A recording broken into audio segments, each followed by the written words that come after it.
Assalamualaikum warahmatullahi ta'ala wabarakatuh. Alhamdulillahirabbil alamin. Wa bihi nasta'inu ala umuri dunya waddin. Wassalatu wassalamu ala asyrafil anbiya'i wal mursalin sayyidina wa maulana Muhammadin wa ala alihi wa sahbihi ajmain, amma ba'du. Yang terhormat Ibu dosen Nadia Uswatun Hasanah MPD selaku dosen membimbing mata kuliah Pancasila. Dan tak lupa pula yang saya banggakan, teman-teman sekalian yang sudah bersedia melihat video kali ini.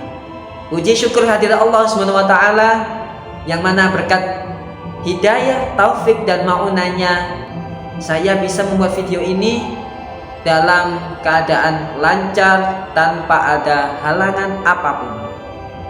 Salawat ma'asalam semoga tetap terlimpah ruahkan kepada Nabi kita, Nabi besar kita, Nabi Muhammad SAW, yang mana beliau telah menuntun kita dari zaman jahiliyah menuju zaman yang terang benderang, yakni ad-dinul Islam. Ada sebuah pepatah kata, tak kenal maka tak sayang. Maka dari hal itu, perkenalkan, nama saya Ahmad Muhammad Sahlan Aminullah dari program studi pendidikan agama Islam semester 1 Fakultas Tarbiyah Institut Agama Islam Nahdlatul Ulama Makin. Pada video kali ini saya akan membahas dan menjelaskan tentang Pancasila pada masa Orde Baru, Orde Lama, dan era Reformasi. Video ini merupakan bagian tugas dari mata kuliah Pancasila.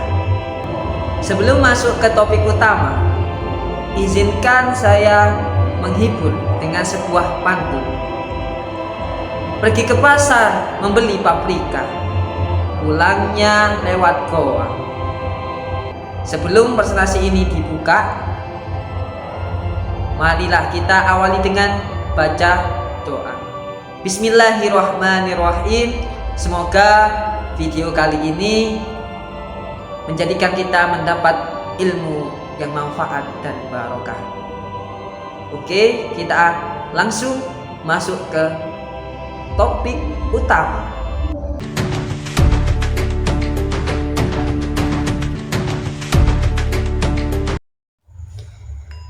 Alhamdulillah, kita sudah masuk ke topik utama. Pertama yang kita akan bahas adalah masa Orde Lama. Masa Orde Lama ini merujuk pada periode pemerintahan Indonesia di bawah pimpinan Presiden Soekarno yang berlangsung mulai dari tahun 1945 hingga 1966. Istilah ini muncul ketika transisi ke Orde Baru yang dipimpin oleh Presiden Soeharto. Dalam periode ini, Indonesia mengalami berbagai dinamika politik dan sosial yang sangat signifikan. Latar belakang dan perubahan sistem pemerintahan. Awalnya setelah kemerdekaan Indonesia pada tanggal 17 Agustus 1945, Indonesia berusaha membangun sistem pemerintahan yang stabil. Awalnya, sistem pemerintahan yang dipakai oleh Indonesia itu adalah sistem presidensial. Tetapi seiring waktu terjadi banyak perubahan, maka dirubah lagi menjadi demokrasi parlementer. Begitu pula, dan pada akhirnya dirubah lagi menjadi demokrasi terpimpin pada tahun 1959.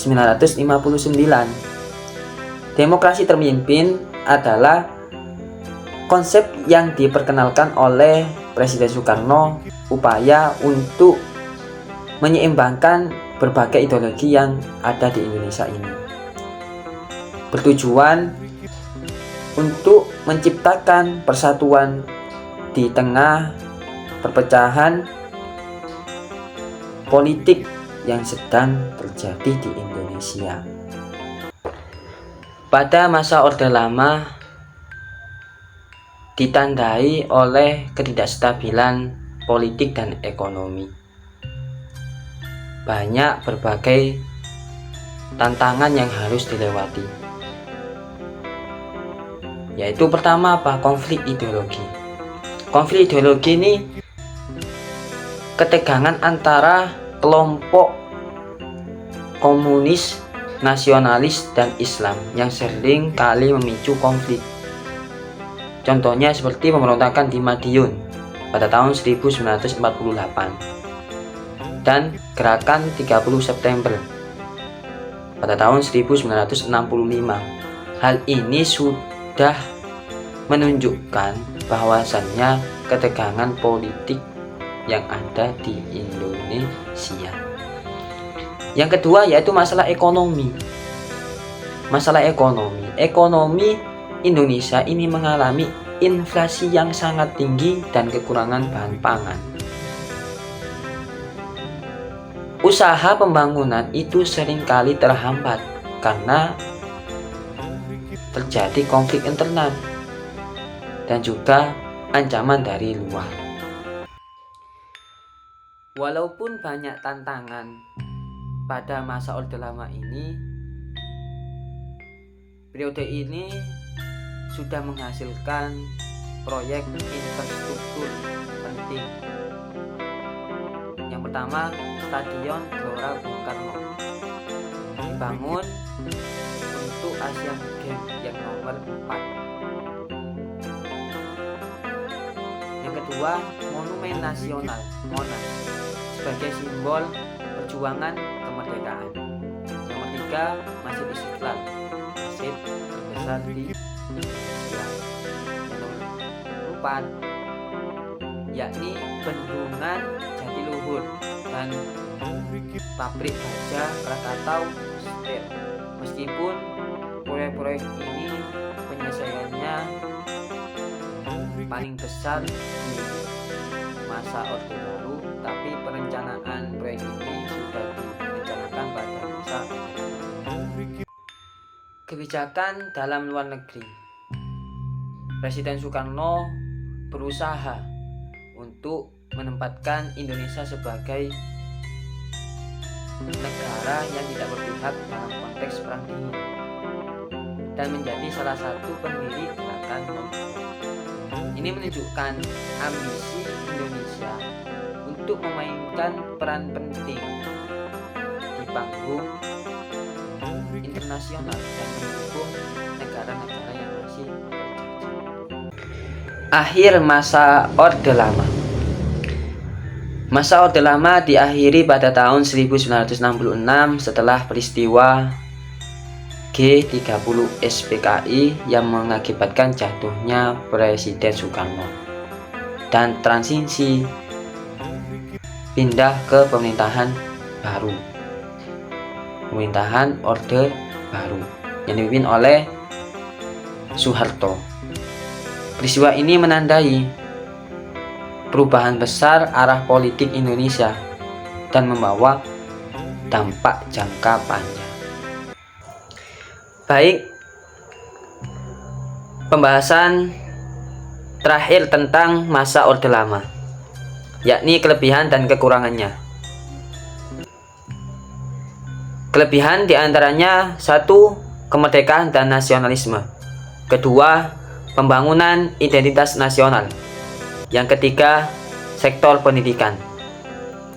Terus, kekurangannya: 1. Instabilitas politik.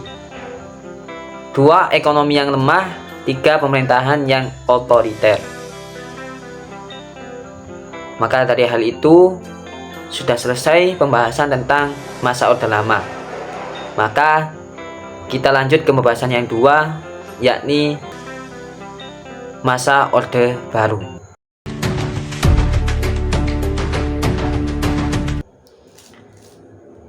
Sebelumnya kita sudah membahas tentang masa Orde Lama. maka kita akan lanjutkan pembahasan yang nomor 2, yakni masa Orde Baru.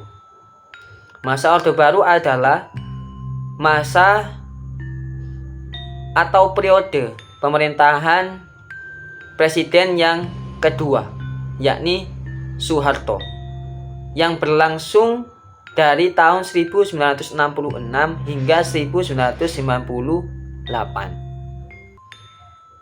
Pada masa ini adalah salah satu masa pemerintahan terlama di Indonesia yang berlangsung selama 32 tahun.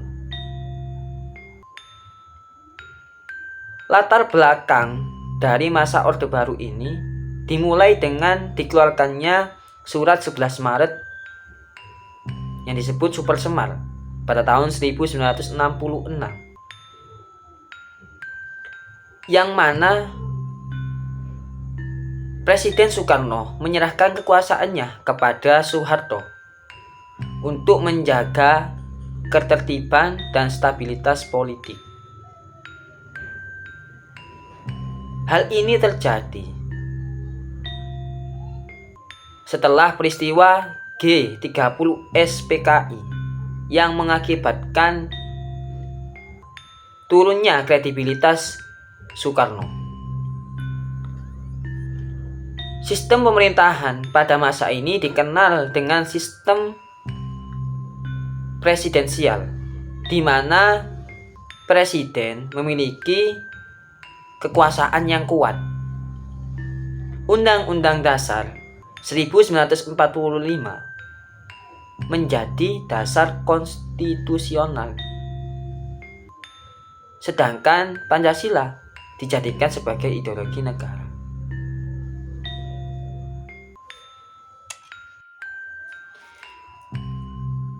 Perkembangan ekonomi dan politik selama masa Orde Baru,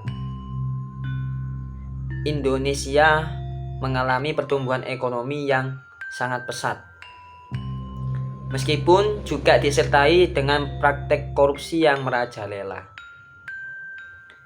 Pemerintah menekankan pembangunan infrastruktur dan industri serta mengembangkan sektor pertanian dan pertambangan.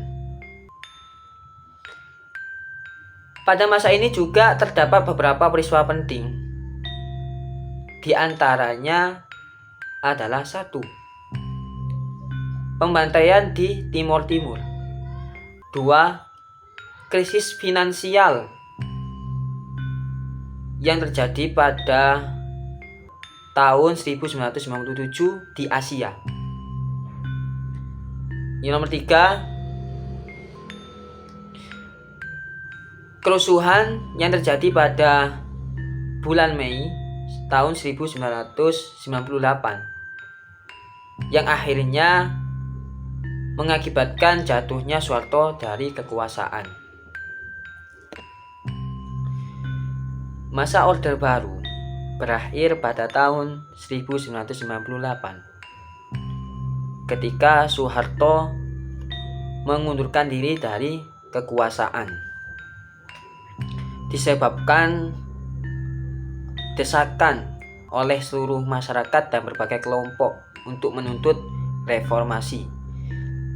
Hal ini menandai awal mula dari era reformasi. Masa Orde Baru memiliki kelebihan dan kekurangan. Kelebihannya adalah 1. Stabilitas politik. Pemerintah berhasil menciptakan stabilitas politik yang lebih baik setelah kekacauan pada masa Orde Lama. Kedua, pertumbuhan ekonomi. Ekonomi yang berkembang pesat dengan pembangunan infrastruktur yang signifikan. Yang ketiga, pengendalian inflasi. Inflasi yang sangat tinggi pada masa Orde Lama berhasil ditekan pada masa Orde Baru. Kekurangannya: 1. KKN, korupsi, kolusi, dan nepotisme. 3 hal ini sangat merajalela di kalangan pemerintah dan militer. Kedua, represif, penindasan terhadap kebebasan berpendapat, organisasi, dan media.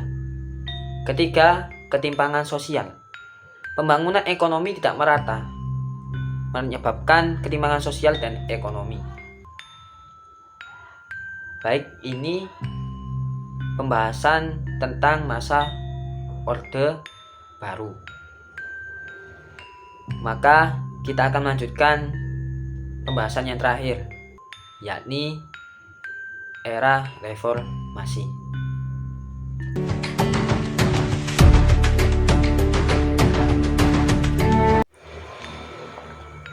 Sekarang kita memasuki pembahasan yang terakhir, yakni tentang era reformasi.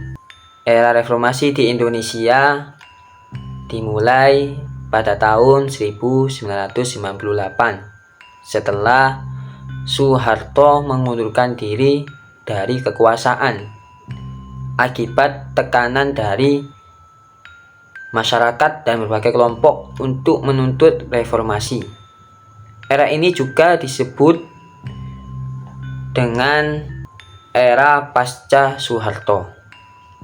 Latar belakang era reformasi disebabkan oleh krisis finansial di Asia pada tahun 1997, mengakibatkan ekonomi Indonesia sangat melemah dan meningkatnya ketidakpuasan masyarakat terhadap pemerintahan Orde Baru. Kerusuhan besar-besaran yang melibatkan mahasiswa dan masyarakat di seluruh Indonesia, termasuk tragedi Trisakti dan kerusuhan pada bulan Mei tahun 1998. Perubahan politik pada masa era reformasi dimulai setelah Soeharto mengundurkan diri dari jabatan presiden.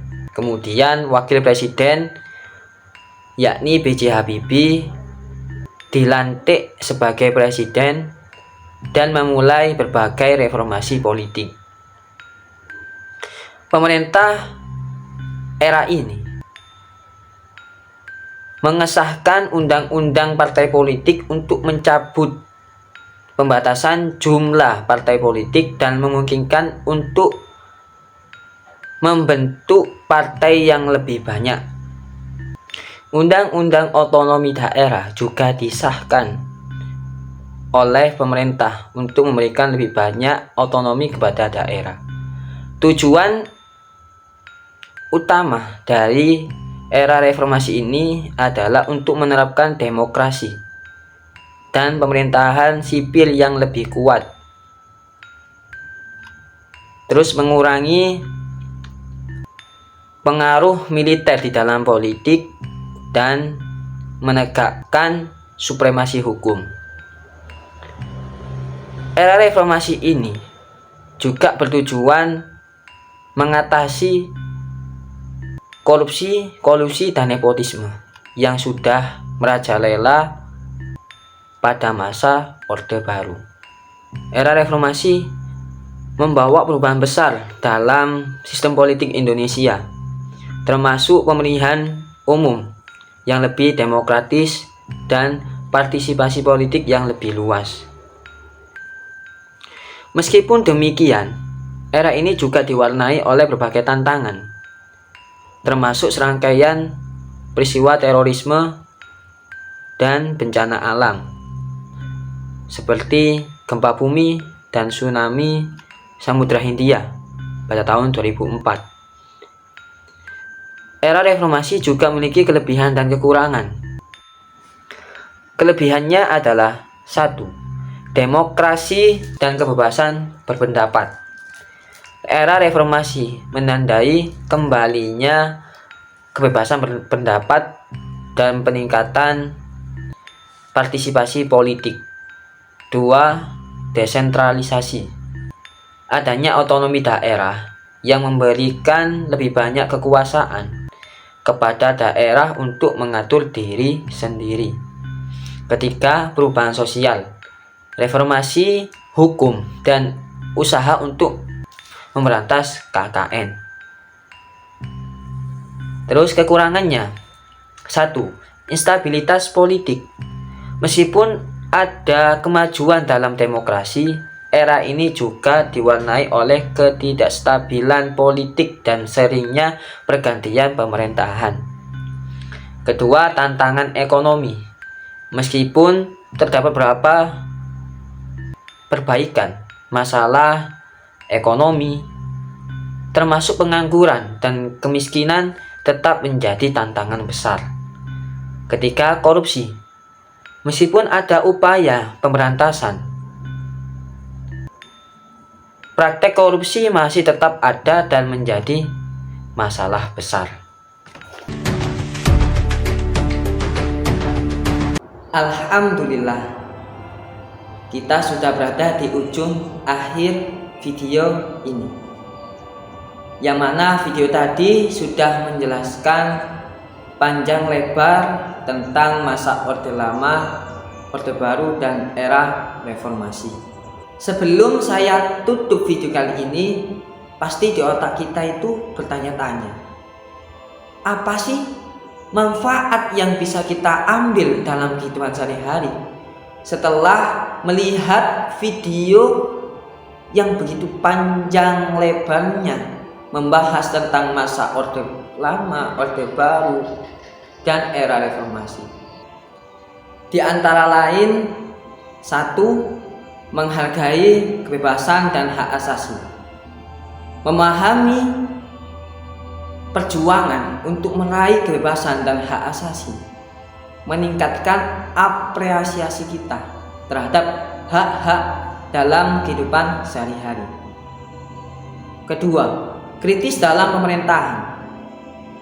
Pengetahuan sejarah mendorong kita menjadi warga negara yang kritis terhadap kebijakan pemerintahan. Yang ketiga, kesadaran ekonomi.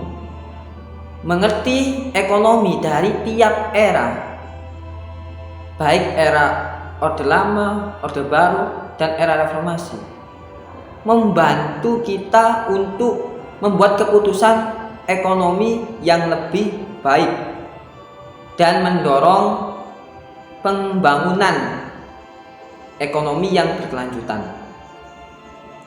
Yang terakhir, semangat nasionalisme.